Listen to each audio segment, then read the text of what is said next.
Those are some pretty sweet glasses. They're totally rad. Totally. Hey, you can hear me, right? This is not. Yeah, we Yes. can hear you. Yeah, sorry, It Mark. works. Mark, team Mark. Hey, Mark. Greetings. Hello. Okay, chat Sounds is good. open. Switching to night mode. Wait, can I do that anymore? You can't. Oh, I have to go to gamer.youtube or something, don't I? Gaming.youtube.com. Yeah, there's a way to go to night vision mode in YouTube, but I don't know what it is. Stuff like that. Is anybody going to see Avengers tonight or tomorrow morning or like tomorrow afternoon? Avengers? No. Yeah, I'm that not. little Marvel movie that's coming out. Nah, I'm done with that.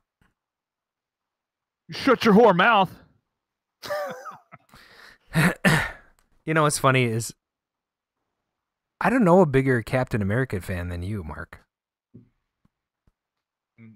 All I have is that thing right back there, right? You're wearing a hat. Maybe I should wear that right now. You got a shirt. And I mean, seriously, what is going on here? And why are you wearing pants? None of us are wearing pants. Yeah, right. All right. All right. All right. All Oops. right. Yeah. Now turn around. Oh, yeah. Ooh, baby. Nobody in the chat yet. What's going on here? We're live, right? Yep. We're live. We're at 7:15 on a Thursday night. Everybody have I know Kelsey texted me wanting to know if there was a show on tonight. So Kelsey. We have a regular chatter by the name of Casey Relford. We call him Kelsey lovingly. So make sure if he jumps in tonight that we're doing that. Oh my God. He says, "I'm here, fuckers." all right. Oops, I said that on the air. Dang it. Let's see. Oh shit. It's gonna be one of those episodes, huh? I think so. That thing is horrid. It's horrid. I can't imagine people are using it, but whatever. Oh, the ghost of Dan. We should just send an invite to him right now and see if he joins in. Yeah. Dan is our Former co-host. right. We can say that now. Can we? Is he okay with that? Well, yeah. He hasn't been on in like a year. I mean, I'm always still like hoping maybe. He's promised us 3 or 4 times. I'll be on. You have the wrong email. I sent to the right email. Yeah. We use the wrong email apparently for every episode. He's like, okay, I'll send it to your new email. Have those exact glasses, man. How are we looking? Are we looking good? We are. I'm trying to see how you have my video. Is my head chopped off to the top? Like, do I need to move my camera a little? It is because these guys are, yeah, they're sitting in a hole. There you go. I think that'll do it. Yeah. All right. Now that it's beautiful now. Yeah. Yeah, exactly. Shane. What's up? Yep. He's definitely sitting inside his computer, he said. That's how he normally does it. Do you see what I see in the corner there, Mark? But behind Dave, there's a "Do It with Passion" poster. Let's see here. I do see it. Is that a shadow box? What's going on? I don't know, but I think it's Polaroids of his, love life. I'm not quite. That is a very Zoom in on that. Very good use of the wall, I think. It is very. You should see. Yeah. Casey says he's picking up an APB. Welcome to the APB club, man. Oh. I don't know if I've ever seen one of those in nice condition. I restored one, actually. With the chair. As I say, with the chair? Yeah. It's sitting in my basement right now. I probably have a picture. Should I see if I can pull it up? Or should we get this show on the road? I would like a couple more chatters to join. We only have a few people here right now. Are you dual streaming to Twitch? I am. Do you think Okay. people are on Twitch? No. Oh, Randy's in. Got Randy Gelking. Yeah, there's a decent crowd. We need Dave from Buffalo yet. Dave from Buffalo. He's got a slight delay. Dave is a security guard at a college. Policeman. I don't know. I guess he's a college policeman. And he restores arcade games. So we have like arcade game stories and then police stories whenever we're out with him. Pretty good. Neener, neener.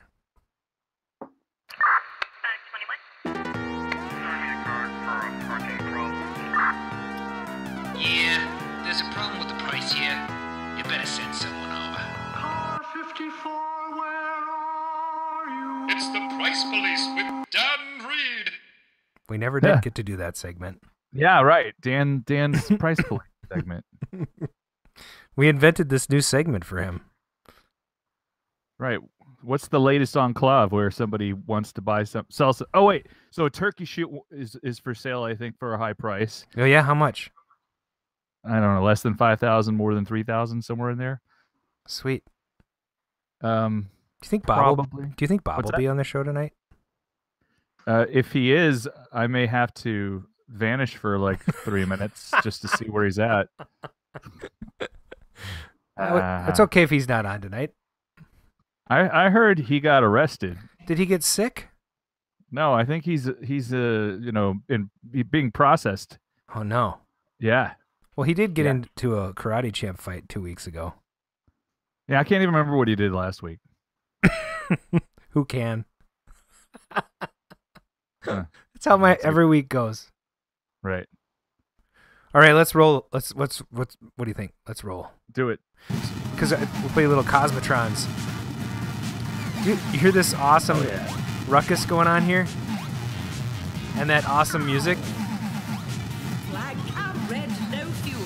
Boy, I wonder who that is. We're going to have to ask about that. All right, here we go.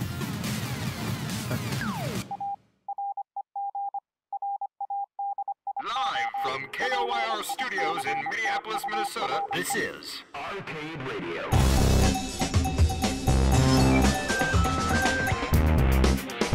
Oh, I like that. Intruder alert, intruder alert.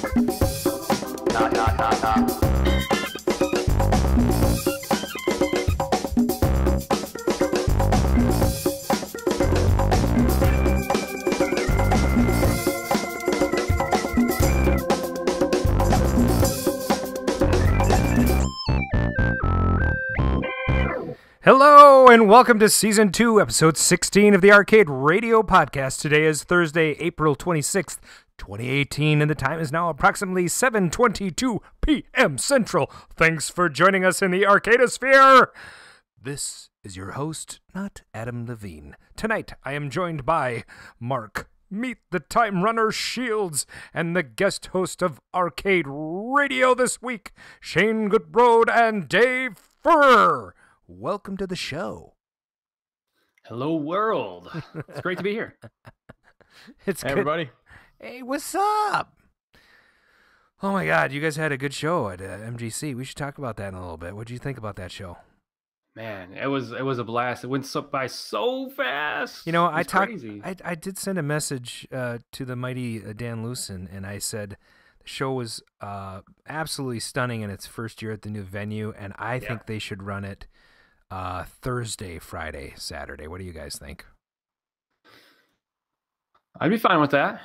I think that there simply was not enough time for me to get around both floors and all this stuff. And regrettably, I stopped by Cosmotron's booth the first night and only made it back one other time and didn't get on the machine all weekend. So I haven't even gotten to try your new code. Yeah, we didn't get to hang out with you much. I know. At the show, I know Dave and I were running around like crazy. It's nonstop for us. Yeah, you know what? It's funny when you're there. It's like a networking jam, right? You're like trying to get with everybody you can and rub elbows and talk. I was talking to Ben Heck. I was talking to, I saw Eugene. I met all these guys in the industry, and I'm like, I have to say hi. And so, I didn't play as many games as I wanted to, but I did play a fair amount of classics. How about you guys?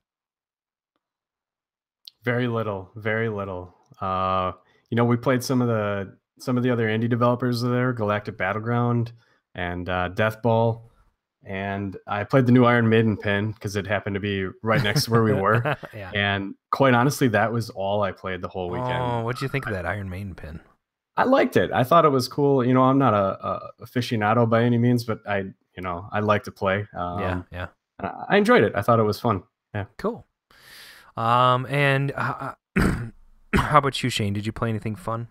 Man, in terms of total amount of playtime, it's easily under an hour. Yeah. I must have had at most like half hour, and like Dave said, we played Death Ball, Galactic Battleground, some of those other games, and I did play the Iron Maiden pinball as well. Other than that, like it's not much at all.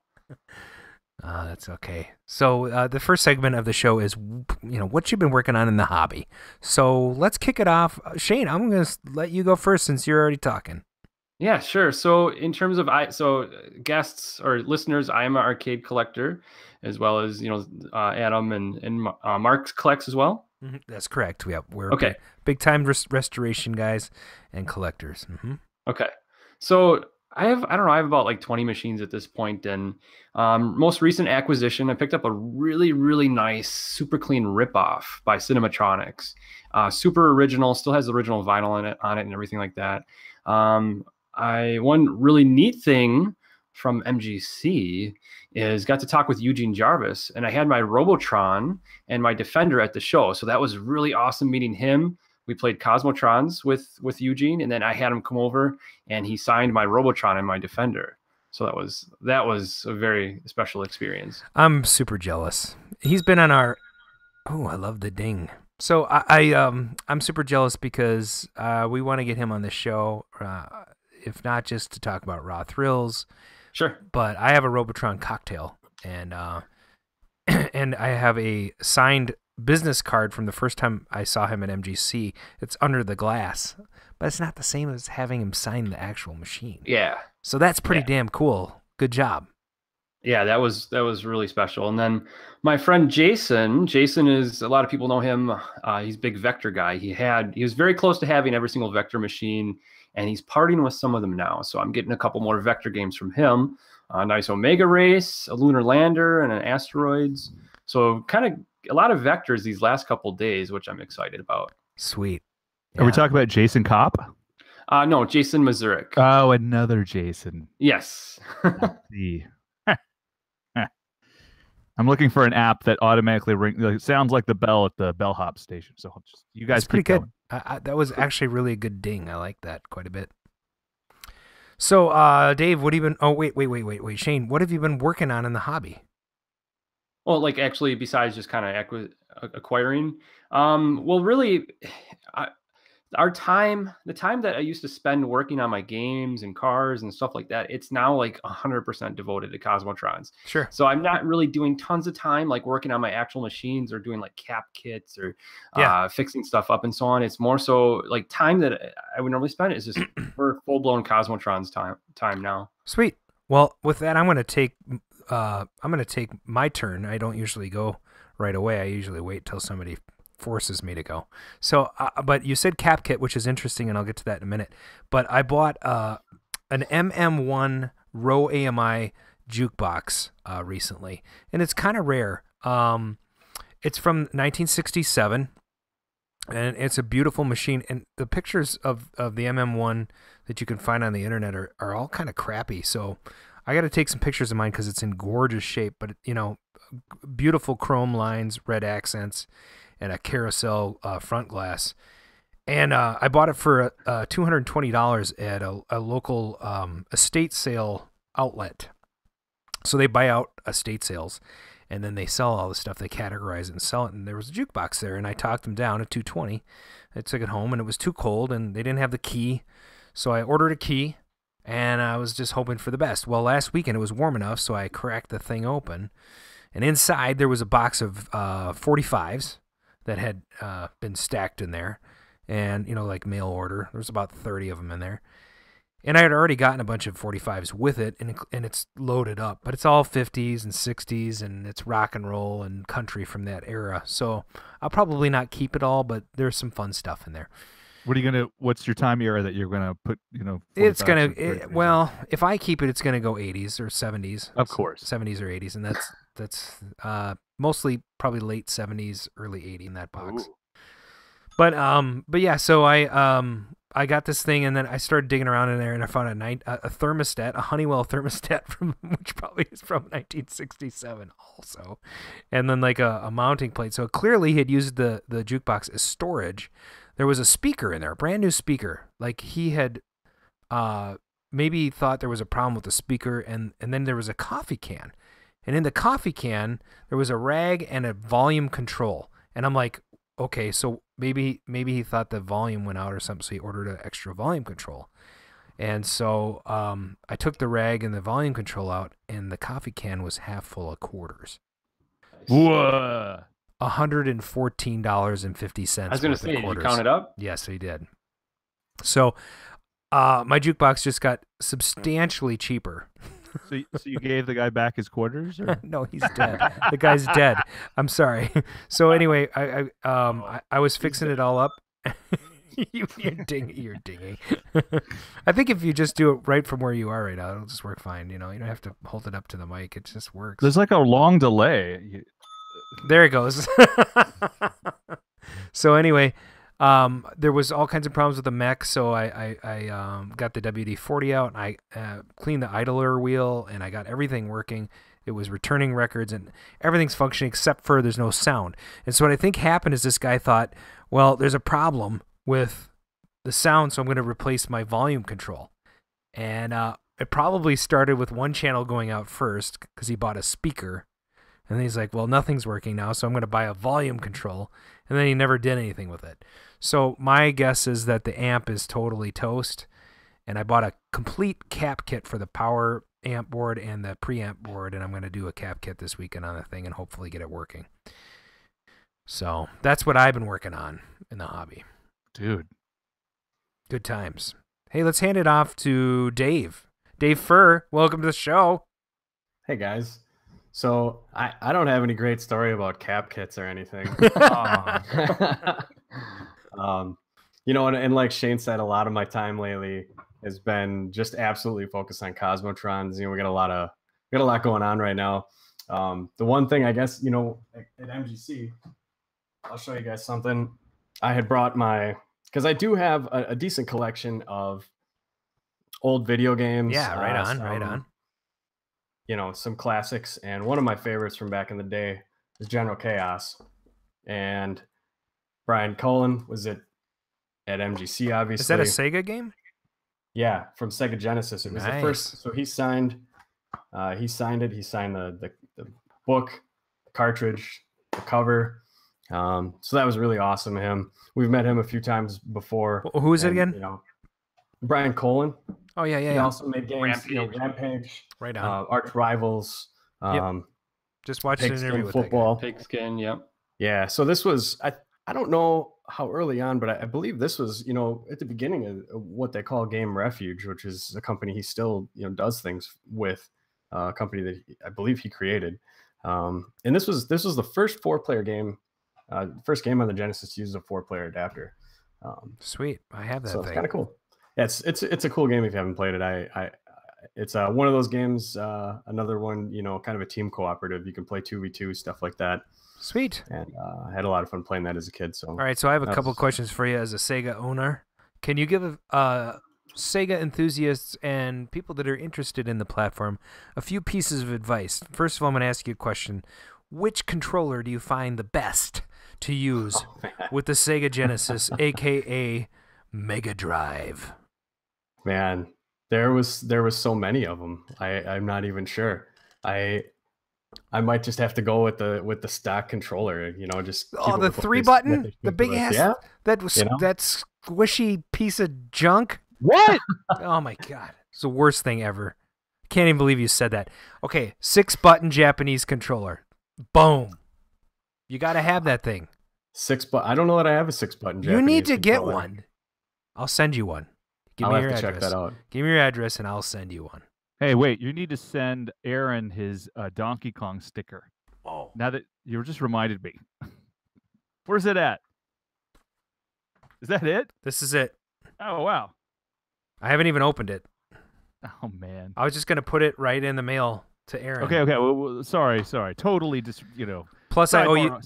over. A T-shirt and a fidget spinner and some other stuff. Oh wow! My wife wants a T-shirt. Oh shoot! My address was on that. So was Jordan's. It's okay. You moved it so fast, you couldn't see it. I was waiting for you to slow it down to where people were going to be like, "Oh, I'm going to mail you something. I'm going to mail you some. I'm going to send some pizza to your house. You're going to get like clear bombs in the mail or something." Oh my gosh! Do that to Adam. Oh, that'd be so awesome. I'm totally sending you a package next week, Mark. You know I'm going to be out of town, so. It's okay. You can pick it up when you get back. Dang it! It's Jello pudding. Oh no, it's going to jail is what's happening. Convicted on 3 counts. Anyway, moving on. So, all right. Any favorite games besides that one, Dave? From the Sega era or just everywhere? Well, okay, yeah. So, all right. Well, that could be an interview question. I was focusing on Sega. That could go all over the place. Yeah. The first Sega, I was watching there at the MGC. They had that huge screen, and they kept playing different games on those huge screens. And for a while, they were playing Sonic, and that brought back some, memories. Yeah. NBA Jam. Sonic and Knuckles. I always really liked that.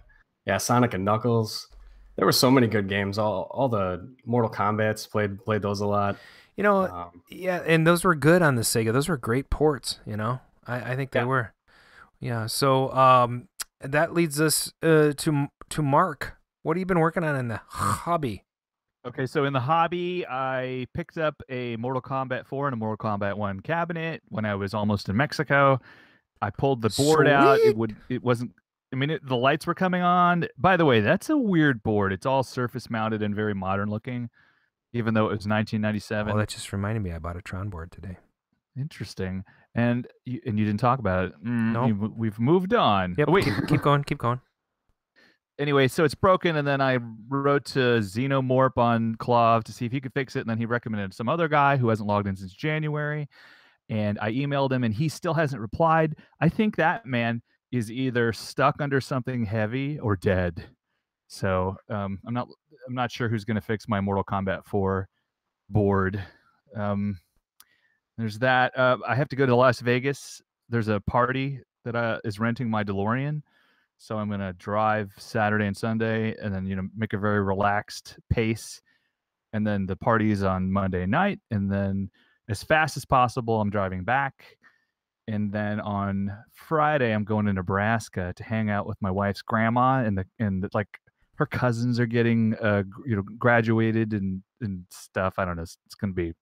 But by the way, everything is around Thursdays, so I'm always here at the house by the next Thursday. Sweet. I hope you appreciate that. I do appreciate. Is that it? Let's see. MK board's dead. Yeah. Okay. Check That's the everything show that's notes. noteworthy. All right, I did have the chance to buy a Tempest and a Kicks for like an incredibly super low price, but I was about to leave for Disney, and I gave that to Aaron, and he picked them up. Oh, good. At least somebody got it, right? Yes. That's Sweet. Yes. Karma, hopefully. Come on, Karma. All right, I'm going to do a little fan service here, and I'm going to put up the pictures from the APB install. or restore that I did. It's on Clav. You can find it on Clav.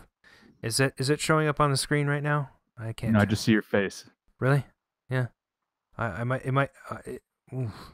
Oh wait, you may be putting it up on the stream. I'm putting it up on the stream. So Yep. right now I'm just showing a couple of the pictures of what it looked like when we first got it home. It had been dropped. So it was askew, you know. It had been popped out. All the staples had been popped out of the side of the machine. Everything was totally worn. So, you know, it's just, and then I have a few restoration pictures here that kind of show where it ended up. And so my friend Eric and I did a little woodworking on this thing. These are sort of before and after pictures. You can kind of see we did a fair amount. I kind of love that silver T-molding. I don't think I have a game. That chrome. Oh wait, my Royal Rumble has that. The chrome is pretty nice. Chrome, I see. Yeah, and I didn't do much with the stickers because I couldn't. Yeah, they were pretty bad. But a little bit of paint here and there. We did a lot of work on the cabinet internally. And there's the T-bar for the seat. It's not really complicated. I think we could probably reproduce that if we needed to. You should reproduce. I'm enjoying. I got all my coin boxes that are Atari cocktail coin boxes, and I'm selling them now, $75 a pop. That's including shipping. So everybody go to Clav and buy my shit. Sweet. Yeah. And those coin boxes, what are they for? So I had this thing whole powder coated. A whole bunch of different games. Just a lot, almost all the Atari cocktails, not the regular asteroids, and not the weirdly shaped, Tempests that are like 19-inch monitors. Sure. Yeah. Sorry, you put me on the spot. It's like a list of 10 or 15. Yeah, so they used to make this stuff called Strip Fast Power Stripper by Zinzer, and it's illegal now. You can't buy it anymore. Oh, it's too bad. But this stuff would just you could pull it off like a balloon if you look at this picture right here.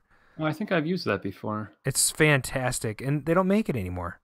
So I got to find another toxic. You had to wear gloves. Yeah, it must be causing cancer or something. Yeah, it was burning. It would burn into your skin. It was bad. Oh, I have one like that. I'll go find. I'll go bring it.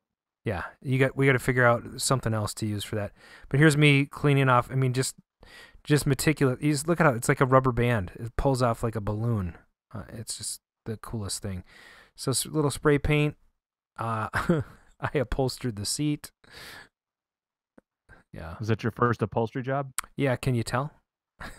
It's pretty shitty, but it's comfortable. It's comfortable. Yeah. There she be. Totally stripped down. Yeah, that looks good. Yep. And so we put in some reinforcement, built a new back door. I mean, this thing was really messed up. It's like a teeny tiny camera in the seat. No. Lots of Bondo, to make everything smooth. Painted her all up.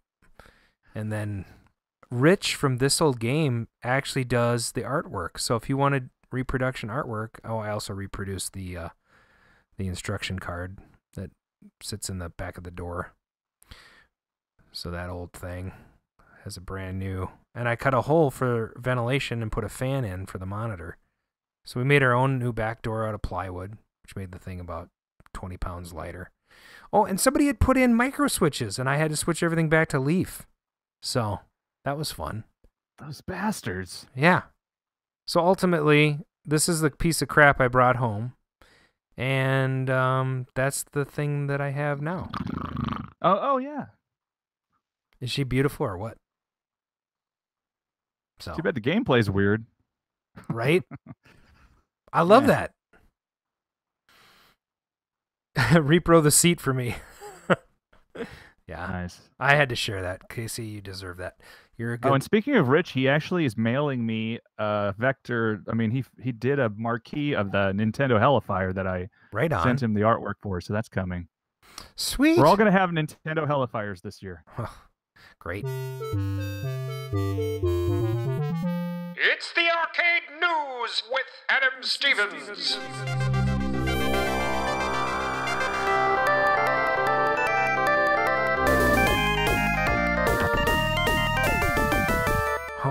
gosh.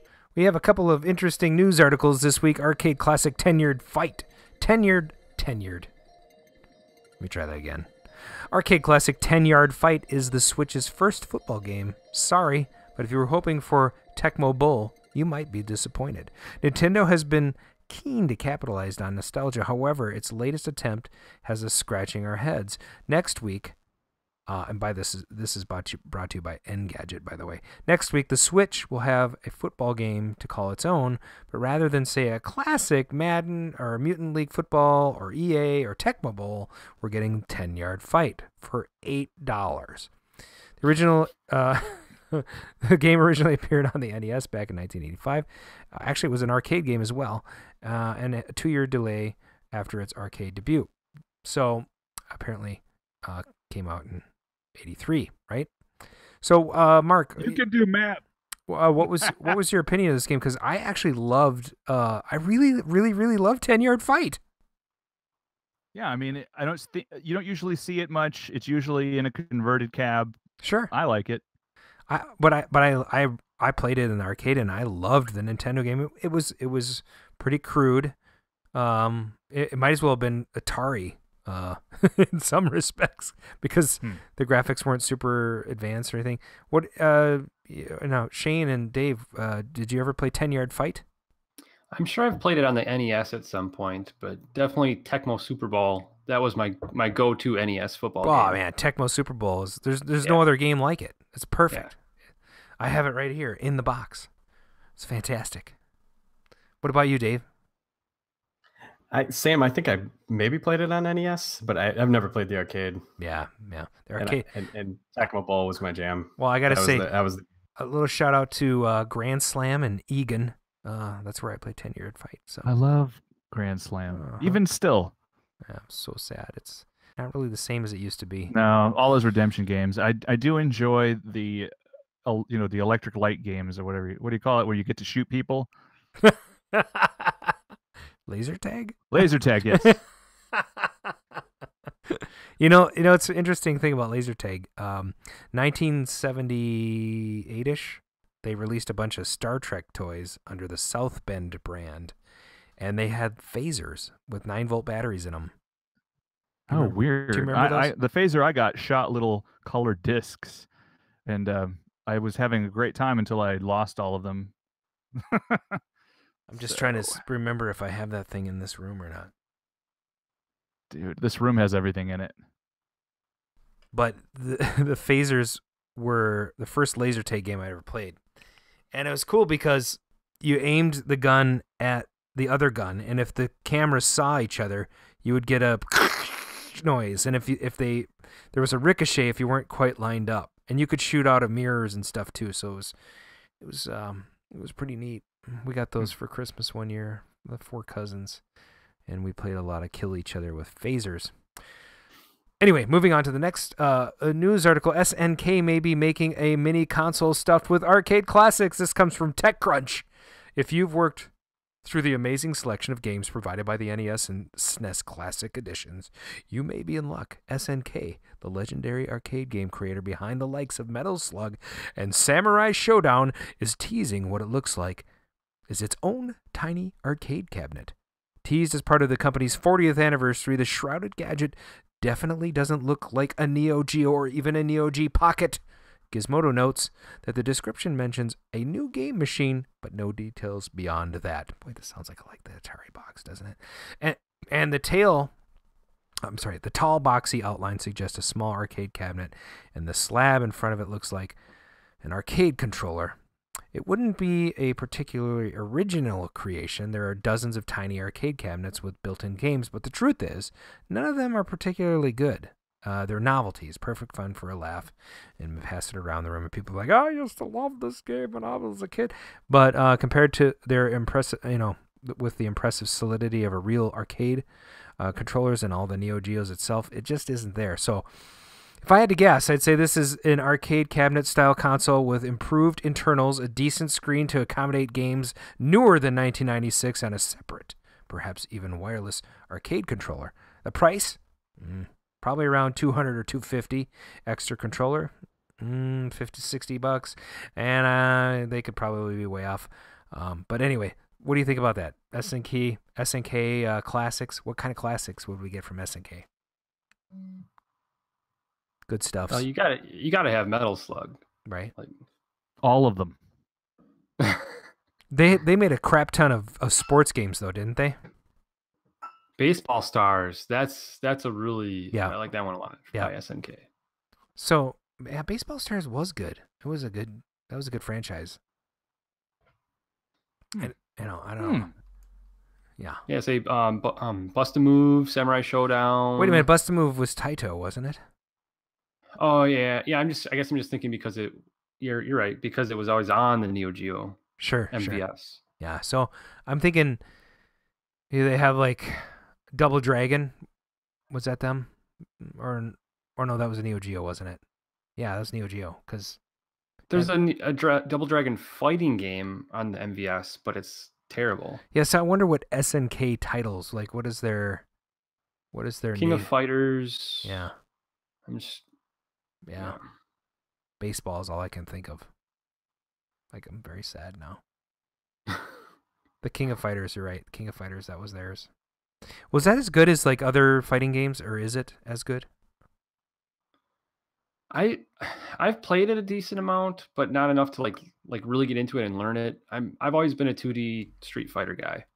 Any 2D Street Fighter game, nothing compares to me. I love Street Fighter. That's good stuff. But I also like weird stuff like Toshinden 2. You know, PlayStation 1 debut. Fun game. Oh, sure. Yeah, so that was one of the early Polygon fighters, right? Yeah, and it's in its own right, it's quite nice. But anyway. So I think you know, back in '82, I used to be able to throw a pigskin quarter mile. Back to the Cade with Time Runner. Why are things so heavy in the future? Is there a problem with the Earth's gravitational pull? Hey guys, get in the DeLorean. We're going back to April 26th, 1984, a mere 34 years ago. 84. And we're also yeah, right? And we're dragging Shane and Dave with us over there. We're going to find out if they care or were they even alive back then? I don't know. They do look pretty young. We were both alive. Okay. The answer is correct. All right. Now, what's your recollection of 1984? Is it fresh, or were you like, 2 and not recording? What's going on? Dave's a little bit. Dave's an old guy. I'm the younger one. Oh, listen to this. Okay. Listen to him bust him out. This isn't even funny. Yeah, that wasn't even nice. Wow. I was 2. I say my recollection is about 0. Okay. Well, then this will be, we're going to fill in the gaps then. As far as arcade news on April 26, 1984, Duck Hunt, the light gun shooter video game developed and published by Nintendo for the NES. It was released in Japan on April 21st, 1984. So, just a few days off. I can't believe it took like a year and a half to be released in North America. I guess it was the launch game for the NES. In Duck Hunt, players use the NES Zapper. They shoot ducks. I really enjoy that game. I was disappointed to learn the dog doesn't have a name. It's called the Duck Hunt dog. He deserves to have a name. What would you name that dog, Adam? I would name him Asshole. Oh, he is kind of a jerk. He's a jerk. Like every time he pops up, I'm like, you friggin' asshole. Yeah. Sorry. Well, unless you shot all the ducks and he carries them, it doesn't matter. Name. I would. Anybody in the chat got a name for that damn dog? Because he's so annoying. Well, while we're looking for that answer, the box office was just burning up. Breaking, also known as Breakdance the movie, also known as Break Street 84 in the UK, was an 84 American breakdancing themed comedy / drama. The film's setting, and this is where the reason why I picked this date, it was inspired by a 1983 German documentary titled Breakin' and Enterin'. And It was set in the multiracial hip hop club Arcadeaholics. Oh my God. That's right. It was in that was a club based out of MacArthur Park in Los Angeles. Many of the artists and dancers from the documentary, including Ice-T, who makes his film debut as club MC, and Michael Boogaloo Shrimp Chambers, went straight from the documentary to star in the movie. Radiotron, rather. Yeah. Weird, huh? They tore it down like in 1 year. The city was going to tear it down, and then they tried to like stop it. And that's actually the theme of Breakin' 2, Electric Boogaloo. And in the movie, they convinced the city and they saved the club, but in real life, the city didn't give a shit and they destroyed it. Good times. That's funny. And so, what was the weirdest thing on TV on April 26, 1984? You're lucky you missed this one. Jim Carrey's first lead role in a Hollywood production was a little TV show on this exact night called The Duck Factory. Have you ever heard of it? No. Okay. I thought it was Earth Girls Are Easy. Well, no, this is before that. This is his first, wow. But not doing stand-up, but doing a Hollywood production. The premiere episode introduced Skip Tarkenton, who is he related to Fran? Fran, no, but I think that name must have been fresh in their minds because That's Incredible was still hanging around right around there. Tangent. As a matter of fact, did anyone see Super Troopers 2 this weekend? No. Oh my God, it was so funny. As a matter of fact, on the same night, That's Incredible had a repeat. Okay. But roboting. Can you be both? Oh, am I roboting? But not anymore. anymore. Get closer. Yeah, okay. Go ahead and try again. He played an optimistic young man who came to Hollywood. Back at it. Oh. What? I keep hearing you talking. What's going on? No, I'm fine. Okay. Gosh dang it, where was I? I totally derailed your segment. You threw me off, right? Adam does this in every episode. It's my job. So he's a cartoonist. There's a show called The Duck Factory. The main cartoon is the Dippy Duck Show. The series sucked. It got canceled after like 9 episodes. Tonight's episode was called The Annies, which I guess is a cartoon, like a word show. But anyway, whatever. Let's move on to the next segment. What's in the juke? Oh my gosh. I get to play Adam's this. Not ready. Wait, What's in the juke? Hello and welcome to What's in the Juke. Welcome. Yeah. What song is that? I don't know. I don't know either. That was funny. In this segment, we've picked 10 songs at random from around this time, and along with our listeners, well, actually only the listeners in this case. Oh, you know what? The guys could try to guess too. Why not? I mean, I kind of gave him some hints before the show, though. You did? Oh man. Well, anyway, there's some good ones here because I'm sure you had to queue up everything. I did. And so today I alphabetized them so that the order would be sort of unique. All right. So we're gonna play the first clip. Is that what I'm hearing? The first clip. Yeah. Nice. I can play that whole song on the piano. Good for you. Yeah, good for you. Oh boy, Casey and Randy are getting into it right now. Uh-oh. I think Randy's ready, but Casey was putting his kids to bed. Casey answered it against all odds. Okay, we got against all odds, but who's the artist?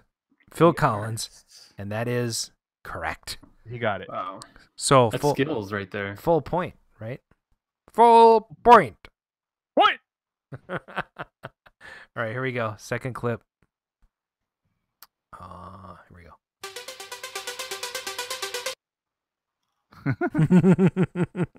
I just want to wake up to that on repeat. Yeah. That's 2 seconds, by the way. Nice. If Eurythmics, Randy gets the band, and who gets the song? The song is Here Comes the Rain Again. Oh, split point. Oh. It's okay. So you got the title. Yep. I think it's just our 2 contenders. All right. Next track. I love that song. That was 2 seconds also. Well, then you got to pipe down there. You can't just put in ZZZZ. You got to. Right. That's right. You may have hopped over a song, but I don't know if that matters. Say, No Doubt covered that song. That's correct. Yes, she did. Yep. Talk They Talk. Yep. I got that. Half of it. So that is Talk Talk is the correct band. And the song is...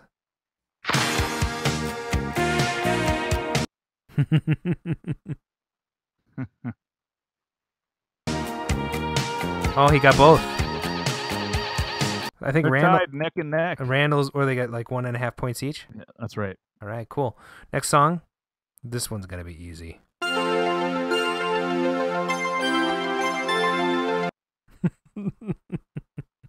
Classic. I remember being in, I think it was 6th grade when this came out. Right. I was in a French class, and there's 2 twin girls, and they were kind of cute, except for they had like Steve Perry noses, and they looked like Steve Perry, and then that sort of ruined it. We're gonna have to give half a point to Randy and half a point to Casey on this last Tied one. again. Because Oh Cherry, not the right title. Oh Sherry is the correct title. Randy got it. Steve Perry is correct. Casey Relford. So half and half. So now they each have 2 points. Is that correct? That's correct. All right, here we go.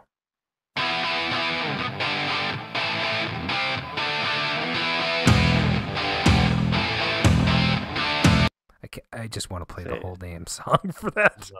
It's like one of my favorite Rock You songs. Like a Hurricane, but I don't know the band. Oh! Right? We just gave it away to the audience. That's okay. That's right. Casey got it.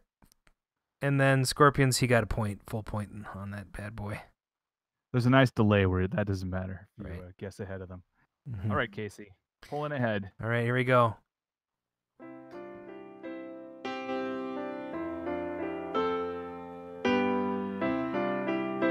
Come on, I typed Scorpions. Did you see Scorpions? I didn't see it. Randy, did you hit enter? Or did it say you're talking too much? Poor guy. Oh man, Casey doubling his score. Wow, excellent. I went out of order. I'm gonna play one clip that I didn't play earlier. I missed a song, so here we go. This is a hard one. I don't even remember this song, so I don't know where you pulled this one from, but it's in the same. It was in the top 40. Really? Just must have sneaked in there. And it was pretty high. Oh, Randy got it. Wow. Are you kidding me? Some people like that stuff. Alan Pars, are you kidding me? Yeah.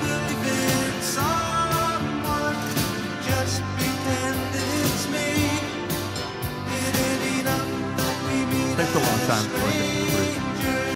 Wow, I'm impressed. Wow, I'm impressed. That's pretty freaking awesome, you guys. Okay, here we go. The next song. Where's my little mouse? Here we go.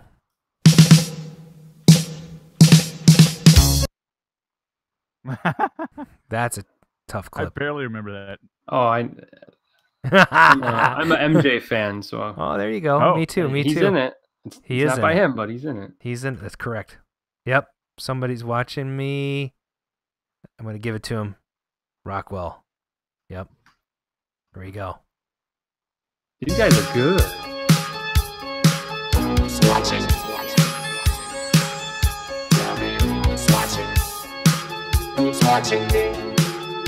So good. It's a good arcade song. Yeah, it is perfect. Yeah. And I think I heard a rumor that Michael was asked to do the backing vocals as a favor to the head of Motown at the time. So here we go.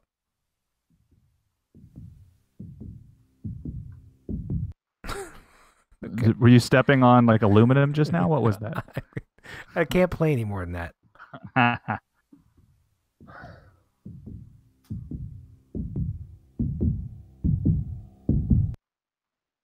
Heart of Rock and Roll. Yep. And The artist is, of course...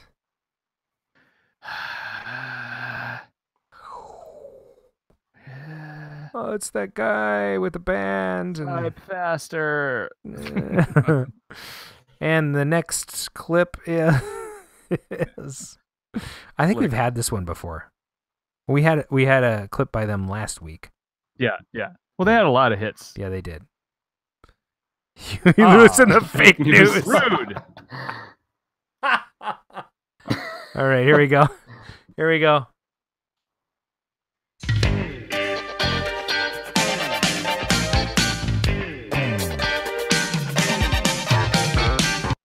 think that'll do it. That's weird. It's like I only heard like the left channel just now.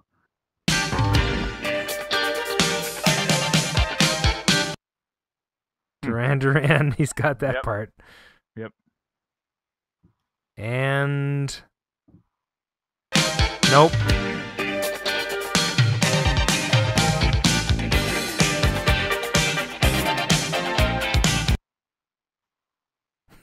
This is tough. I'll give you a hint. If you hit your knee in just the right place. Oh, Randy got it. All right. Squeaked in another half point. Sweet. Okay. So final match, Casey 6.5 points, Randy 3.5 points. Oh, yeah. We'll mail you the trophy at a later date.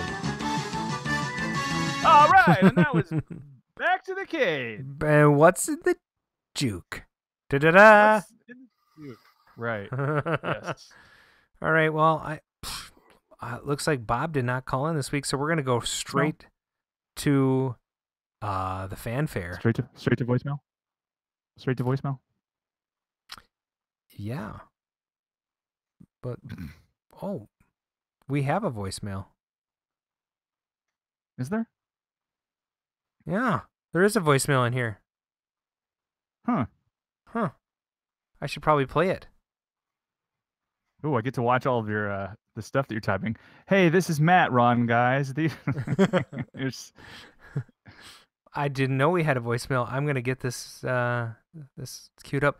You guys, can you see the Cosmotrons thing? That's gonna be. I can see the text. This is gonna be fun. Now I see the Cosmotrons. Yeah. There we go. Yeah, I didn't know we had a voicemail here. Let's see how this works out. Play it raw. All right. Hey, this Cosmotron guys and you other arcade guys out there is your buddy Bob Zarzadak, control panel expert. This will be my fastest phone call ever. I only have like 1 minute to talk, so I'm kind of sort of stuck here at what they call the big house, the Clink, the Iron Bar Hilton. I started to rebuild that Arcadeaholics place in the middle of this park, and apparently, you need permits and such, and also you have. They must have cut his call short. Well, wow, I wonder what he was talking about. I have no idea. idea. The police must have grabbed him, I guess. Oh, that's terrible. They must have caught him on the phone. All right, here we go.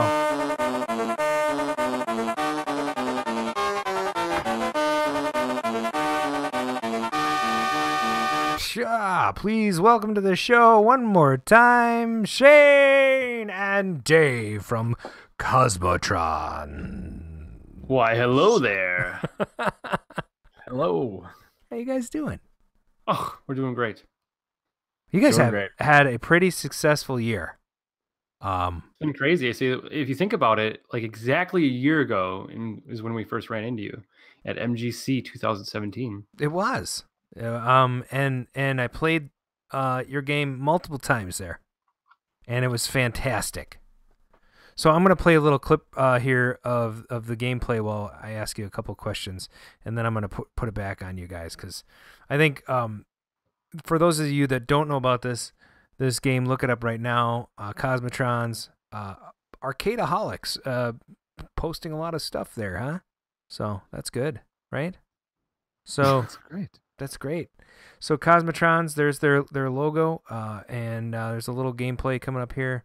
I'm just gonna fast forward a little bit into the game and hit play. There you go. I'm gonna silence that woman. Don't silence me. It's actually Dave. Dave, you sound fantastic and British and elderly. Yeah, that's my elderly British lady impression. That's pretty good. Do it live, Dave. Do it live for everybody. I would be forced to give away secrets that I can't divulge. Okay, so while this is going, first of all, why don't you give us a little bit of, I'm going to go backwards here. Give us a little rundown of what Cosmotrons is. Either Dave or Shane, go ahead and give us. Sure. You know. Cosmotrons, 4-player space battle arcade game that deals with gravity. And one of the big things about our game, you get to choose the spaceship setup of your choice and battle against your friends through dangerous territories. That's our little elevator pitch. I'll let Dave add more. I think it was supposed to be Space Battle Mayhem. Space Battle Mayhem. I think you need to get that news statement run by HR or PR. Yeah. Something like that. Space Battle Mayhem at the Metrodome. That'd be kind of cool if we get Cosmotrons on the big screen, the Metrodome. I'd go for it. I'd go there for that. At the Cosmodome. That's what's going to happen. They're going to rename it to Cosmodome. Sweet, I like it. Sweet. So, awesome. Yeah. So you both have something to do with this game. Yes. So, are you asking our roles then, or? Yeah, why don't you tell us a little bit about each of your roles and how you came up with this interesting vector graphics that's not vector graphics game? Sure. So it all kind of started about like 2015-ish, just going through different games, like different indie games and collecting arcade machines and stuff like that. There's a very specific type of game that I wanted to play. I wanted to play a multiplayer gravity-based space battle game. And I couldn't find anything that really existed or anything that was kind of, I don't know, that met that. So finally, a year later, after kind of those feelings brewing up and stewing, it's like, okay, I'm going to try, nobody's created this thing, I guess. Hey, let's try making it ourselves. So I made a very bad prototype of the game that was still fun. It proved the gameplay was fun and showed it to Dave. Dave and I have been good buddies for about 14 years now, and we've gamed together and so on. So I showed the prototype to Dave, and then I'll let Dave take over at this point here. Yeah, so Shane showed me the prototype. I guess he had a bunch of questions about, the next steps with the game and how to program it. And we've kind of told the story a couple of times where I felt like I was telling him all this stuff, and he's looking at me, and I just got the feeling he was kind of glassy-eyed and not really understanding what I was talking about. And I think that's the point where I kind of understood I was going to take over the programming. And he did, and so glad am I that he did. That's fantastic. So sort of a joint effort, and then here you go, Dave. Do all the work. No, I just all the kidding. programming work, that's for sure. So okay, so there's some awesome music in the game. Tell me who does the music. Yeah, so the music is actually, that was just did tons of searching on actually Newgrounds and all over the internet too, and tons of searching on Newgrounds. Came across Chris's music. Chris is a gentleman out in Germany, and we contacted him. I liked a lot of his music. We contacted him, and he agreed to let us use it in the game. So, which was amazing. And our Cosmotrons theme song he made specifically for our game, which is really cool. Sweet. And then there's a British lady in your game now. She wasn't there before. Right. So that's one of the things that we did is we wanted to add in voiceover. So to add kind of a little bit more flavor to the game, but also so players could more easily know what to do, because people tend to not want to read information. Very true. So okay, well we'll put it visually on the screen for you, and so you can also hear it. And you got this nice British woman's voice kind of telling you what to do, and kind of like the image of think about M from James Bond. Yeah, absolutely. That's kind of what we were kind of going for with that. And maybe even Moneypenny at that point. Yeah, kind of like a combination of those two. So then in terms of back to our roles, yeah. So that's definitely in terms of Dave, definitely the programming side, and then in terms of like the game design theory, the visuals, that side, that was my role, and then the cabinet design those types of things too. So it's been like, I don't know, it's been so awesome. Like Dave and I, just our different strengths combining, and it's worked so well for us. Very cool. So I just put a picture of the Cosmotron cabinets up. Your newest 2 cabinets are on the right. Tell us a little bit about what it took to build these gorgeous cabinets. Well, it's definitely hours and hours and hours. It's an insane amount of time designing, 3D modeling, even like drawing on paper, and then just making like prototypes, like even like say the control panel. I couldn't tell you how many hours we have in just designing the control panel, and each one of those machines has a different control panel. And the middle one's the production machine, so we're finally there. Like just for example, you draw it up on paper, you 3D model it, and then you make it out of cardboard and actually stick buttons in it. And you get, okay, Juanita, my wife, come stand next to me. Let's see how this feels space-wise. And Dave too, and my dad, I'll stand at this cardboard. So like in terms of that process, you kind of start that way and then going up to making the real part. And then each machine has a different story, really, because the first 2 prototypes are both different and both wood. And then our production machine, the outside shell is fiberglass. So that was a process in itself, like just going with the company to have them make the molds and those types of things. And then there's still tons of design work with all the other parts and the stainless steel, the marquee and the brackets. And like, so one thing I don't know, I'm pretty proud of for Dave and I is that's like all in-house design. That's us. That's from our brains. Yeah. So I just threw up one other picture here. This is the new look of the machine. It's got a stainless steel, and one of my favorite things about this is you guys put the coin slots up top. So no more of this, really, reaching under the machine in a dark arcade to try and get your quarter in the machine. You can just throw the coin right in at the top. That's unbelievably awesome. Totally Die Hard style. It is. I love it. It's so incredibly cool. So I love it.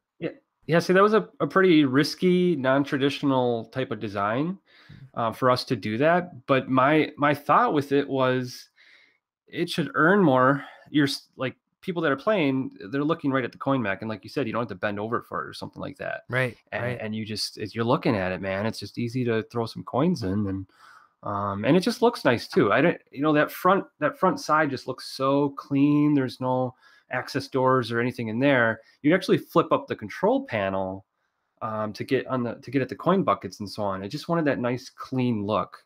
Yeah, absolutely. Yeah, it looks fantastic. And even the original machine, if you look to the left, it has a couple of hap coin doors on it. It looks nice, or is that a newer model as well? Nope, that's actually the original prototype. So that's the one that you saw in person at 2017 sure. MGC. And the one on the far right is kind of cool, and I don't have a better picture of it right now, but you basically can hook up any monitor to that. Right. Yep. The idea with that was almost like if you want to call it a pedestal cabinet. And what we kind of figured a lot of places would put like a big, huge projection screen or like a 60-inch on the wall or something like that, and then put that cabinet in front of it. But that one's a prototype. We don't know yet if we will be going with that as an alternative design as well. Sure. Yeah. It's kind of cool though, like maybe in spaces where, I don't know, there could be some appropriate spaces for that, where they don't have necessarily, or they want to do like a giant. Have you guys played the giant Galaga or Pac-Man games yet that Raw Thrills has put together? Yes. Yeah, with the big the LED. Yeah, like the world's biggest Pac-Man. I think it'd be awesome to have the world's largest Cosmotron machine, like in the Dave and Buster's. Cool. Wouldn't it be cool? Like just throw this giant screen up there. I don't know. That's just my opinion. Do it, Adam. Right in your house. That's right. Basement. Room on the back wall in the yard or something. All right. So tell me a little bit about how you guys got into the hobby itself. Like, did the hobby get you into Cosmotrons, or did Cosmotrons get you into the hobby? Dave, why don't you go first? I've always I'm not as big into the hobby as you folks are, but I've always been into it. I remember as a kid, playing a lot of pins, playing a lot of arcades, shoving quarters in, taking my dad's change. and I've always just been into games in general. I've had consoles my whole life. I've had a big PC gamer for a really long time. And I enjoy, Wii U with the kids recently. So I've always been into games, and I would say always kind of thought it'd be really cool to make my own game. Cool. And so, clearly into console games, and maybe not as big. And do you have any arcade games in your collection? I do not. So you're kind of the console gamer, the consummate console gamer. He's PC. Yeah, PC. Probably more PC than console. I guess I started out on consoles. I had a Nintendo. I guess it all kind of started with the Commodore 64. Nice. Nintendo and a SNES and a Genesis and PlayStation and so on. But I eventually kind of ditched the consoles after a while and really pretty hardcore PC for quite some time now. What's your favorite game on the PC right now? I've been playing a lot of PlayerUnknown's Battlegrounds recently. Oh, yeah. PlayerUnknown's. It was kind of similar to Fortnite and some other games that are out there. Yep. Sweet. Yeah. What do you think about Rocket League? I like Rocket League. That's a solid game. I mean, you can't go wrong for $15. I feel like, I don't know. Lots to spend your money on after that, too. Yeah, that's true. Yeah. Lots of DLC after that. But, yeah, I mean, the game itself, it's quite fun. I actually didn't really think I'd like it. I was never a huge fan of soccer, and I was like, yeah, it's soccer with cars. Why would I like that? But it is a heck of a lot of fun. It is unbelievable. And they have hoops now, and there's a hockey mode, and then there's Rumble where you get like special weapons and stuff. Super fun. I play it frequently. I just finished Uncharted 4 for the PS4.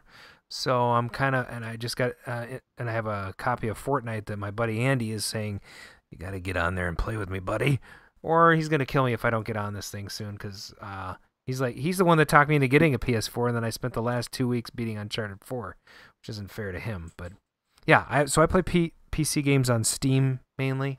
I have GOG, so I can play some of the old school games. I love that stuff. What do you think about this guy who calls it PlayerUnknown's Battlegrounds? Well, I call it that for the people that don't know what it is. Right. It's PUBG. Yeah. PUBG. So. Play some PUBG, yo. Yeah. Sweet. I haven't played Rocket League since they added in the what did you call it? Where you can shoot weapons. It reminds me we used to play a lot of Twisted Metal as kids. The versus mode Twisted Metal. So they call it Rumble. Like they call it Rumble, and you get some special weapons as you're going through, and they have like things that launch you further. They have like a suction cup that allow you to get the ball and pull it along with you. They've got a thing where you can freeze the ball. You can actually send your opponents into a frenzy where they can't control their car. So there's all kinds of really fun things that happen in that game. That's cool. I urge you to try it if you haven't tried it in a while. It's been out for about a year or so. And they've added new maps. There's probably double the maps that you're used to playing on.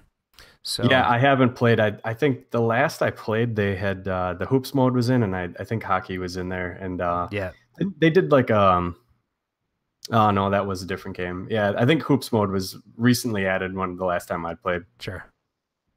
So moving on to Shane. Shane, what? My gamer history. Yeah. So, what's your arcade origin story? Did the arcades find you, and then you found Cosmotrons, or the other way around? Yeah, sure. So, in terms of like very similar to Dave, been gamer my whole life, and from the Atari 2600, a lot of the console stuff, big time on the NES and SNES and so on. And then finally got into PC gaming really heavily. Return to Castle Wolfenstein, the first Call of Duty. And Dave and I played tons of Battlefield 2 together. And then eventually, so that was just absolutely loved those PC games and the multiplayer and so on with those.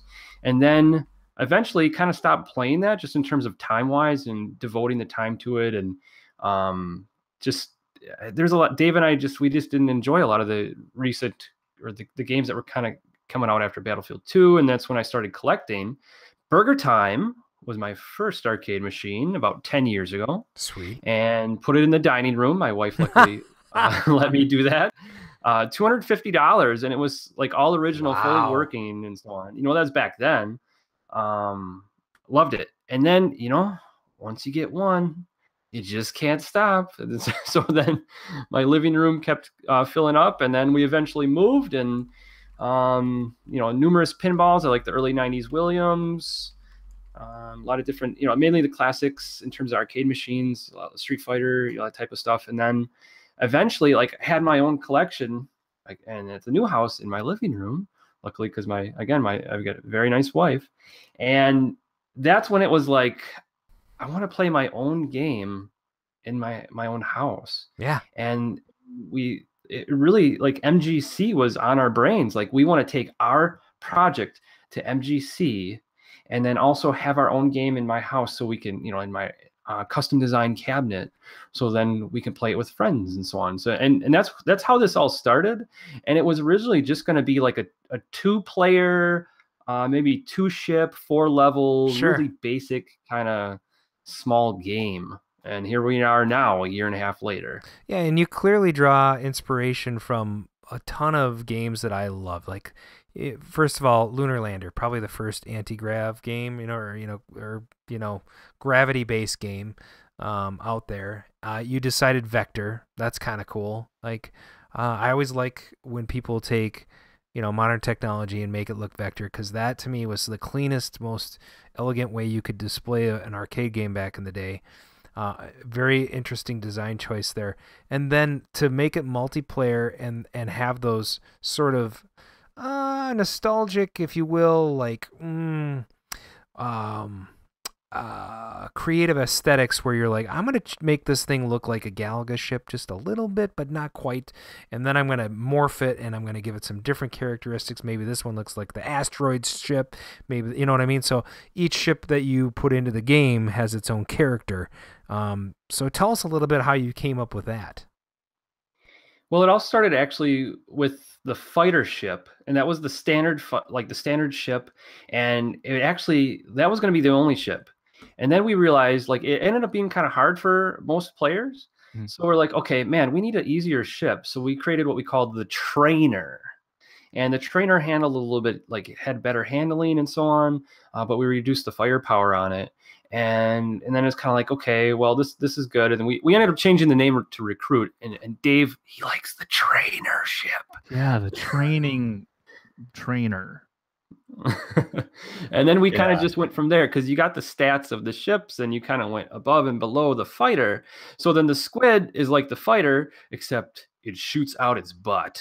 And then you got the snipes ship, and the snipes ship, its first primary bullet goes through the ground. It's the only weapon in the whole game that can do that, actually go through the ground and so on. And all this stems from, and I like to say, our game is it's like a Street Fighter in space, just in terms of how it feels. And you got the interactions between the different characters, which are spaceships, and just how they feel. And each one feels really different. And I'll let Dave hop in here on the other ships.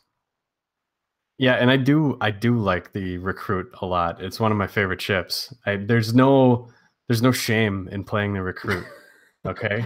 Trainer. He just gets mad because I beat him all the time. That's not true. That's what's going on here. So I think the thing is too, is that, you go back to not only all the ships, but you kind of started talking about that local multiplayer, that couch multiplayer type of thing. I remember a friend and I, a lot of my friends, right, we'd sit there all night playing Twisted Metal together, and throwing stuff at each other and punching each other and having a good time. And that was a big part of what we wanted to bring into the game as well, as that kind of feeling and that kind of fun, atmosphere. But yeah, all the different ship types are really, I think, like Shane said, I mean, you go back to, it's kind of Street Fighter-ish, or any game, Twisted Metal, or things where you're different characters that you could choose from, or different cars or whatever, impacted how you play the game, because they all had different abilities and change your gameplay, as well as the maps actually is another kind of aspect too. So not only your ship that you choose, but the map that happens to come up can really change the way that you strategize. Hey, so it seems like the evolution of the ships came from some kind of testing and feedback. Who do you most rely on for that stuff? I mean, is there, other than yourselves? I mean, obviously.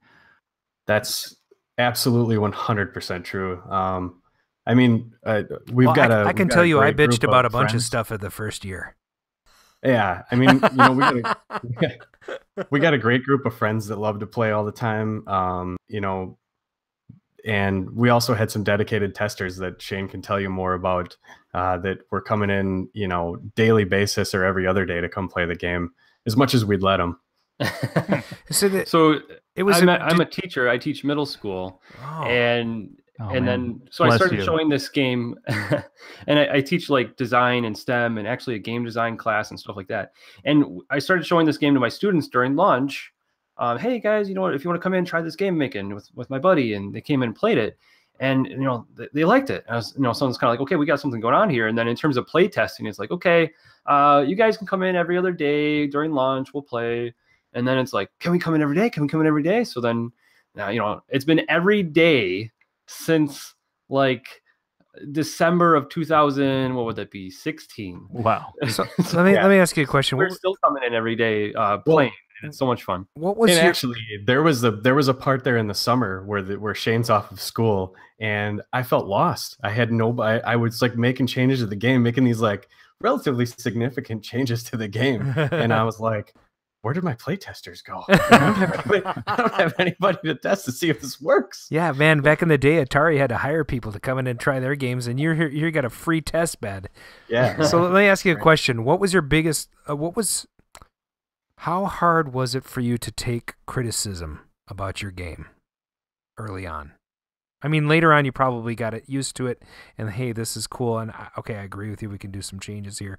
Sometimes we're just like, nope, we're keeping it that way. But like, when did you? Share some of the dumb things people say. Oh, you should do this. Give us some of your downs, your ups and your downs with criticisms. Yeah, I'd say starting out, I mean, this is in terms of from teaching a design class. I mean, this has really helped me mentally. Is just writing down what are your main design goals. So vector graphics, multiplayer, space battles. Space has to feel large. Your ship has to feel fragile. Those types of things. Because we had that written down and those goals, that made the criticism. I think not too bad for me, at least, on our big goals. We've gotten a lot of flack on the vector graphics. Why? I even there's somebody that just posted a comment on YouTube basically saying that our game's going to fail. And it's partially, like, oh, the vector graphics. Nobody wants to count pixels, lines, that kind of stuff. And Dave and I are of the philosophy, like, time needs to be put in the gameplay. That's what's most important, is the gameplay needs to be most important. The visualization, the graphics, they need to be just enough there for you to understand what to do and give you the theme. You need to imagine the rest in your head, because then you're more devoted to the game and more involved with it than a lot of these other games coming out where the company's spending more time designing, let's say, the emblem on the car. Ooh, that looks really 3D and the polygons on it, so it'll look great. But there's less time in the game design. So the vector graphics is something that we have received a lot of flack on, but I'm glad we stuck with it. So yeah, there were even some things early on too that were like, since Shane and I had played the game a lot as we were making it and testing it and doing things, like skill-based things. Like it took us a long time to really take in. People would say, hey, this part's too hard, or this part's, it's just impossible. And we're like, I don't know what you're talking about. It's easy. Right. It's like, and so like I think that was probably some of the hardest thing, is to like really incorporate some of that feedback. But it was part of the reason it was really hard to us is we feel very strongly that the game should be, that there should be a high skill cap. What's hard for us to understand is, how to get people in at the low level when they aren't necessarily skilled, and that they're having fun and are allowed the time to get to a higher skill level. I have a suggestion about that. All right, we're all ears. What if you made a single player mode that taught the user how to fly? Like, give them. I mean, that's what essentially our single player mode, in a sense, is almost that. Like, it doesn't hold their hand and tell them how to, but it's like almost like a flight practice mode that guides them. The targets kind of guide them and practice their flight and so on. And that's where, honestly, I'd say the past, man, I wouldn't say it goes as far as a year, but so much of our development time really has been trying to make it friendlier for those lower skill level players. Makes sense. And part of that's we put in the noob ship, which I don't know if you saw that one. I did Adam. see that. I did see the noob ship when I was there. I didn't play the game, but I did see. I did watch it a couple times. So okay. And so, like for example, that ship doesn't really have much inertia. Right. When you're flying and you let off the thrust, it kind of stops. So just like stuff like that, the noob ship, a lot of just more like the voiceover and some invincibility when you spawn. You don't drop right away when you spawn. A lot of little things like that just try and really make it more friendly for new players. For sure, yeah, I love it. So let's talk about just real briefly maybe some of your inspirations for the game. Where did you draw inspiration from? You want to go, Dave? I was going to let you. Okay. So obviously early space vector games, like there's some obvious inspirations there, and that's with the visualizations and some of the basic mechanics. But then one thing a lot of people don't realize about our game is beyond that, the amount of depth. And that's where I would go back to Dave and I's experience. Like we played in a clan, like Battlefield 2 kind of thing, competition, even like Counter-Strike Source and stuff like that. And then just those different class-based multiplayer games and the depth that those have, the amount of replayability and like you combine the heavy with the medic and just stuff like that. So we got the beast ship, and then you got the light ship or the jalopy, which is more fuel efficient than the beast. You can kind of combine those forces. Sure. Mega Man, I'm a huge Mega Man fan, and I absolutely love you have the different power ups and so on in Mega Man. So we have different power ups, and one of our shots is called the Cosmo Buster, and that's you charge it up just like you would charge up the Mega Buster. Mm-hmm. In Mega Man. We talked about Street Fighter already. Yeah. And then so let me show you a couple clips here. I'm going to show you this one first. Does this ring any bells? So who are you showing it to? Well, it should be on the screen. Oh, you guys can't see this. Oh, okay. Yeah. So I'm trying to think I can't remember the name of this. Yeah. So this is an NES, Solar Jetman. Yeah, NES game, Solar Jetman. Very difficult gravity game. You have a couple of modes. You got to fly the ship around, collect stuff. So that's a favorite. And let's throw this one in. This is actually what I think your game reminds me of in many ways. This game came out 10 years ago on the PlayStation, and it's very different than your game, but I love some of the elements that your game adopts. And speaking of loving vector graphics, whoever that guy was is completely wrong. Because if you look at this game, Gravity Crash, for the PlayStation 3, you're going to see a lot of the same elements that are in your game. You have 4 different ships. You can play against each other in a race mode. You can go after each other in a deathmatch mode. It's a little different, but did you get any inspiration from this game? I never heard of it. Yeah, it's fantastic. Never heard of it. Check it out. It's been out for a long time, but your independent Cosmotrons game has some of those elements, and I think the cool thing is it allows all 4 of those players to play on the same screen, and you do things differently than Gravity Crashes. There's nobody stepping on anybody's toes there, but I think it just reminds me of that nostalgic vector graphics game, and it's just a fantastic for me as a fan of all these old games. I'm really excited about Cosmotrons, and if you haven't tried it out, you gotta try it out, guys. So, Mark, I think you had another question or two here. I do. My question is, do you guys have any other custom arcade game ideas still inside of you, or maybe like a sequel to Cosmotron, or you're gonna make a Cosmotroniverse? Yeah. We have an endless list of ideas we've been compiling, and we can't give away what we believe to probably be our next arcade game. There's definitely room for expansion in the Cosmotrons universe. Just like with designing a game, you have a list of stuff. I don't know, 75% of the stuff we wanted to do is not in this game. So really, we have oh yeah, we got a long list of different things to keep expanding Cosmotrons.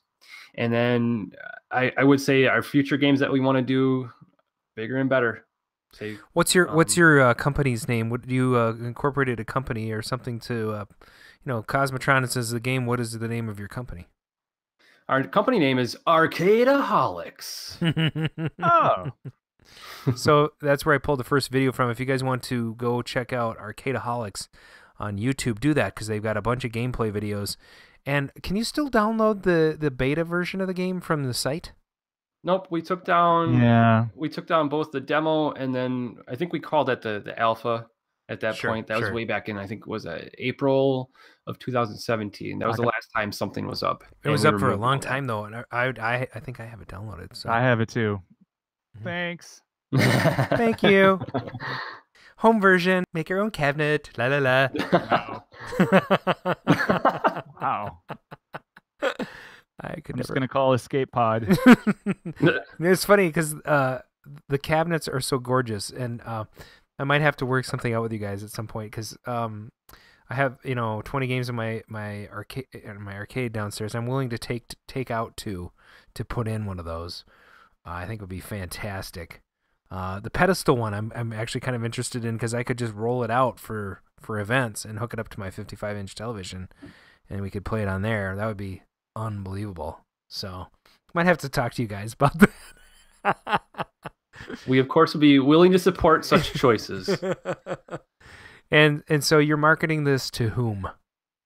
So as of right now, this is an arcade exclusive title. So we're marketing it to businesses, arcade owners, barcade owners, FEC owners, and our first batch is more. We have more orders than our original goal.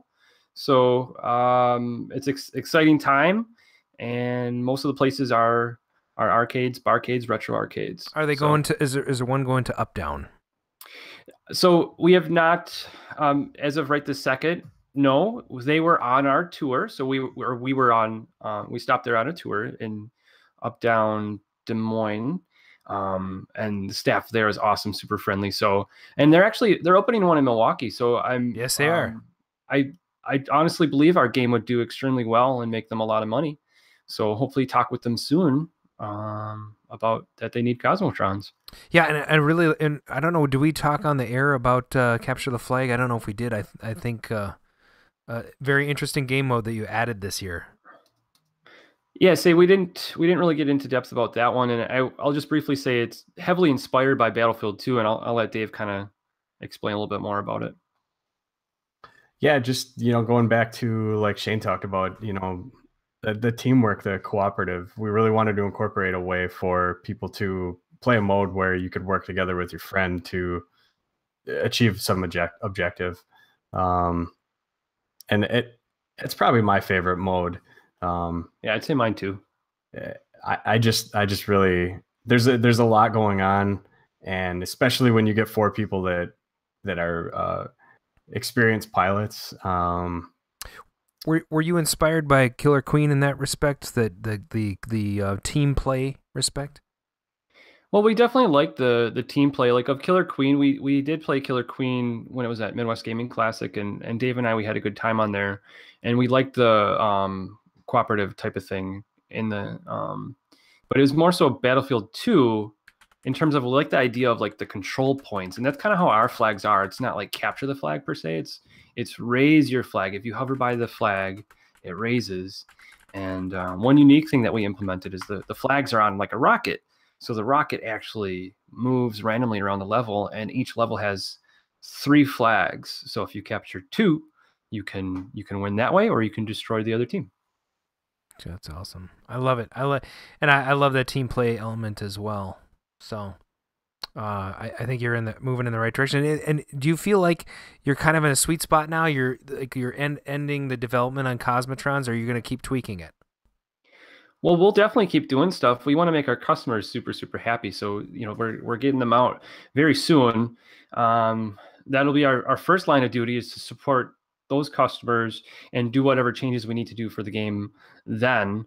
And then, like we kind of talked about, like we have a lot of ideas on how to expand the world, and we plan to keep updating the game, maybe like a a new map like every other month, or I don't know, something like that. Those types of things Dave and I got to talk about and figure out. But to keep the business owners happy and keep people coming to the game and it feeling really fresh. Yeah, that's actually, isn't that cool? Like in today's age, you can have that thing hooked up to the internet. Boom. I'm going to give you a new set of maps, and you'll have tournament, and you'll have people trying out to be, in leagues and be in tournaments, and then you can switch up the tournament modes and say, hey, dudes, we got a killer championship map for you this year.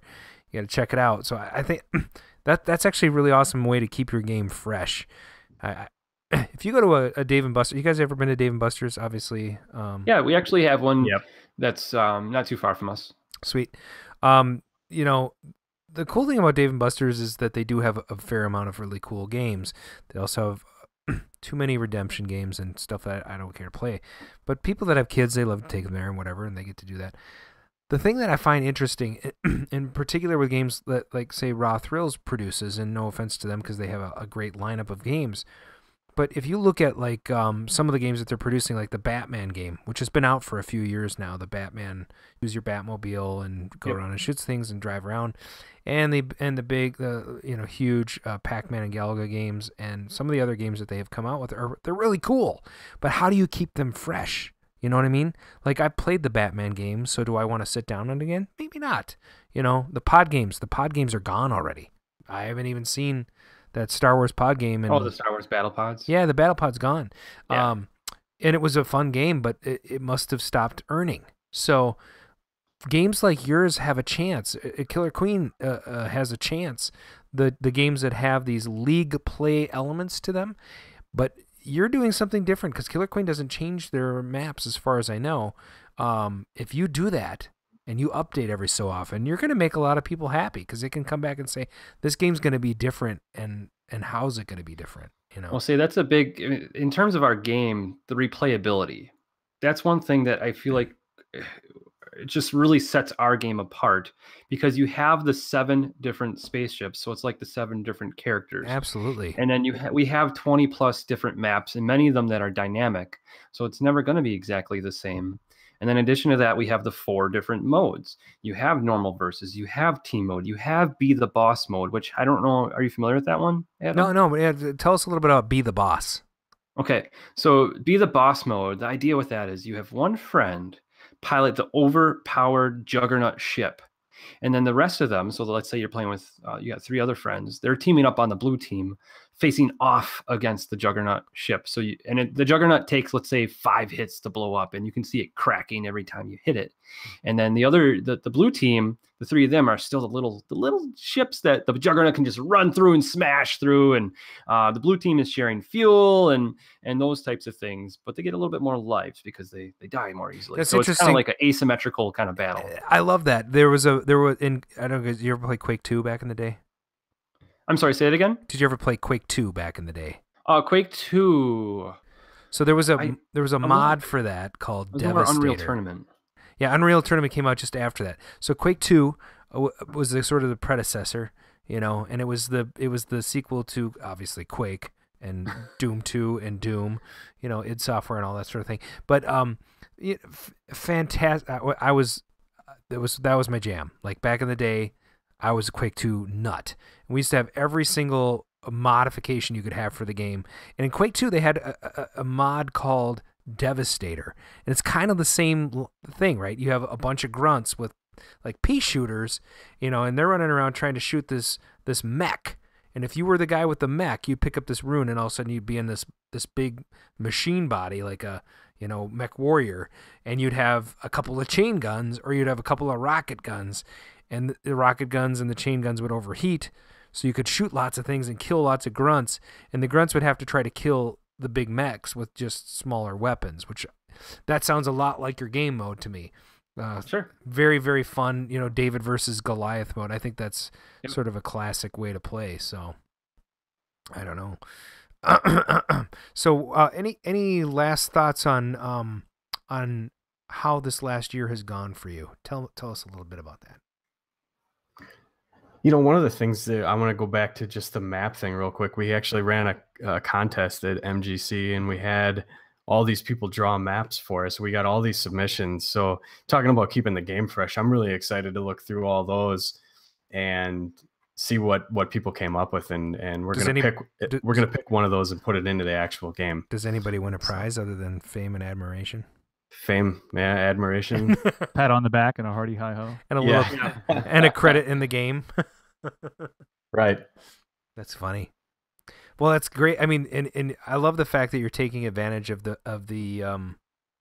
sort of, it's like it's better than crowdfunding. You basically have people that really love the game and have an interest in making it better. And so that's got to be kind of rewarding for you. Even if you're getting some criticism, you're like, dudes love it, but we could make it a little better if we tweak it this way. And maybe they're wrong. Maybe you put in the change and you're like, not working. I'm going to pull it out. We've certainly done that. There's been some where we try stuff and it just doesn't work. Actually, capture the flag mode, it started out in a completely different thing. The functionality of that capturing the flag started out as a completely different idea. And Shane and I played it and we looked at each other, we're like, wow, that's terrible. and we kind of scrapped the whole idea. And then later when we were like, oh, we got to put in, we got to do this like team versus team mode. And we were like, oh, we got to bring that flag mechanic back in that we already coded. We can just put it in there and it's going to be great. And then we put it into that. And we were like, wow, this is awesome. This works out really well. One flag, it ended up being 3 then too. So like that's something we learned from that. That was actually a big key. Having a single flag on the map, really just, it wasn't enough. All the activity got focused. No matter where you put the flag on the map, everybody focused on that one tiny little area in the map, and then it just makes this, what's supposed to feel like this big space battle game feels like you only care about this tiny little area. Sure. So, Shane, give us, if you will, 3 little tidbits of game design advice that you might tell your students when putting together a good game. Okay. Make the main mechanic fun. The main core mechanic of a game needs to be fun. I argue that driving is fun. So like a driving game is fun, If it's a game where I can just sit there and do nothing and I don't have to be that active, it wouldn't be fun. If in our game your ship could just land and just sit there, it wouldn't be fun. You wouldn't feel dangerous. But because the main mechanic, if you're always active in flying our spaceship, that keeps you active, engaged, and that's fun. That's number 1. Okay. Number 2 would be risk versus reward. You need to have risk versus reward in a game. You need to allow the player to make choice. Player choice is incredibly important. And so, for example, in our game, we have fuel. You can and most of the time the fuel is up above. So you can choose to get the fuel, but it's risky because you might crash because the fuel is very close to the ground or the level, but also somebody might shoot you. So that is a risk to get fuel. Another risk versus reward in our game is humans, which this is a new feature, which I don't know if you saw, but when your ship gets destroyed, a little human falls. I did see that. Yeah. And there's a lot of reasons for it, but you can then, when you respawn in, you can go and pick up that human. Again, that's risky to do that because you might crash or somebody can kill your human and that kinds of things. But if you pick up your human, you get an extra bullet. So that you're risking your life to get a little bit more firepower. So that risk versus reward type of thing. That's cool. And then a third one, I'll have to think for a second. Dave, you got any? I need a second to think here. One of the things people ask, they want to make a game, and the thing that I always tell them is, come up with kind of your values and what your game is, right? And make sure you stick to that, right? People will give you criticisms and people will give you ideas and, hey, you should do this. And have you ever thought about doing that? Take that stuff in, and we've taken a lot of that and incorporated ideas into our game that came from other people. Their suggestions, but don't stray from your core values of what you thought your game was going to be, right? Don't let it affect what it is that you wanted your game to be, right? Because otherwise you end up with this hodgepodge thing of what quote unquote everybody wants, and then ultimately nobody wants it, right? Right. So be passionate about your game. Yeah, have your values exactly. You know, come up with what you want and stick to it. Right? Take feedback, but you got to have guidelines for yourself. Yeah, stay within your parameters that you set. I like it. So, Mark, any final thoughts from you, my dear man? As I unmute, I think I'm good. It's funny. I just found the game. I had installed it in January 2017. And, so you got the concept demo. That's the first thing we released. That's like ancient, but it's still cool. It's still very cool. I say I thought, Mark, I remember you downloaded it, and I think we said people that download it will give you a free copy if you download the game and play it now and give us some feedback. So just so you know, I probably didn't give you feedback. I liked it a lot. Oh no, I think I sent you something. I don't know. Yeah, I know you sent us some feedback. I think it was on Clav or one of the forums. And just so you know, so we will give you a free game at some point. It won't be a free arcade game. We're not going to give you a whole free cabinet. Come on now. Come on. I still have on a spreadsheet the people that we made that deal to. That sweet. Because our original intention was that Cosmotrons would be released on Steam. But due to the interest and so on of arcades and so on, that's why we are now on this arcade exclusive path. At some point, later on, we'll do a Steam release. But Mark, when we do that, I still have you written down on that spreadsheet. All right. I love the music is what's startling. I don't know if you can. Yeah. Oh my God. And you know what? Good. Originally, so here's a little tidbit for you. Going into this, we didn't want music. We weren't even going to have music, and then we're like, okay, well, let's try it. Let's see how it would sound. And then the first idea was, let's go with 80s synthwave. And then I tried, after listening to some, I was like, oh my God, I can't listen. Like if this was on the track screen, sure. I wouldn't be able to listen to this for hours and hours on end. It would be so annoying to or whatever in my house or whatever. Yeah. Well, you settled on some good music, so that's good. We're very happy with it. Yeah. Speaking of music, I just want to thank you guys first of all for being on the show. This has been an honor to have Cosmotrons. You guys both have created something incredibly unique and fun to play. And I certainly hope it makes it to our local Up-Down arcade. And if there's anything, gotta let them know. Yeah, if there's anything I can do to help, and we have connections. Brian Armitage was supposed to be in the chat heckling you tonight. He was on call. So I think he's been a big supporter. So props to him and Susan and Paradise Arcade Shop. They have really they are arcade heroes. They have really supported us and other people like Galactic Battleground and the scene. So kudos to them. I think they really know a good game when they see it, and they're willing to back it and do anything they can to push it. They're very, very supportive of everybody in this hobby. So it's fun to have them on board. He's probably operating on someone right now. So. Fixing a hip. Or a hand. Lately it's been hands. He's not happy about that. But whatever. He's a surgeon. He's a good surgeon, Good guy to know. Anyway, and fantastic to know in the hobby. Because he can hook you up. So, but yeah, I wanted to just say, fantastic. Mark, any parting words for these gentlemen? Keep up the good work. Looking forward to playing one of these machines in person. Yeah, and great. Stick with us after our outro, because we're gonna have a little thank you secret messages after the show. But again, thanks for being on. This has been Arcade Radio. That's what we call this show. What's the name of your show? Yeah. And we're on Facebook. Yep. Right. And this is our song.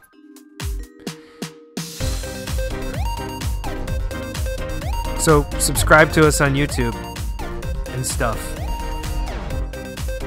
Right, Mark? Yeah. Don't go to Twitch anymore. Yeah. We'll keep broadcasting there. I think we might. We got to find a way to get people to come over to the dark side, though. Because, YouTube's for old people.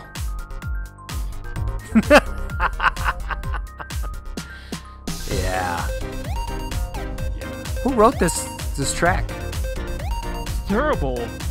No, I mean, it's great. I can't believe I had to copyright this stupid thing. Made entirely with loops from, GarageBand. Is this your first copyrighted song? It's my first copyright. Well, I mean, I've composed other songs that are protected by copyright, but I didn't have to register it.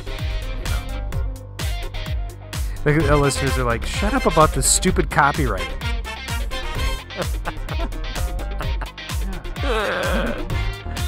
All right, did you put your pants back on? Everybody? What? Everybody got their pants back on?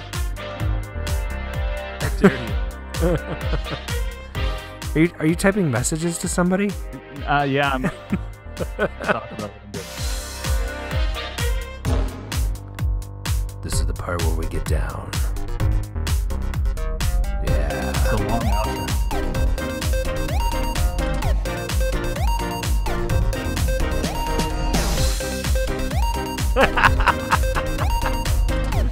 Listen, Captain America, you've had that backpack on all night.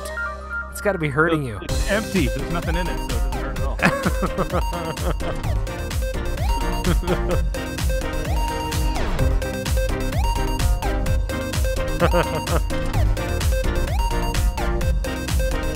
I think this might be the second time we've played the entire song. What do you usually do? Just shut it off early? Yeah, usually I just do like a record scratch and we're done. You're torturing us. Or like a dial. I don't even remember this. It's very 70s right here. The horns come in.